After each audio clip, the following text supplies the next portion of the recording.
Kailan dapat magpalit ng car oils, fluids, and filters? Manufacturer's recommendation, Chevrolet Trailblazer Edition. Source, Chevrolet Trailblazer Owner's Manual.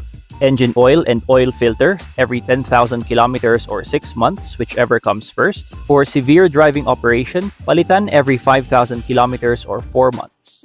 Transmission fluid. For manual transmission, first change at 40,000 kilometers, succeeding replacements every 80,000 kilometers. For automatic transmission naman, palitan every 80,000 kilometers or 4 years, whichever comes first. Engine coolant at brake fluid, change every 40,000 kilometers or 2 years, whichever comes first. Power steering fluid, no change required. Differential or rear axle fluid, including front axle fluid for 4x4 models, palitan every 60,000 kilometers. Engine air filter, palitan every 20,000 kilometers. Fuel filter, replace every 20,000 kilometers. Cabin or pollen aircon filter, palitan every 10,000 kilometers.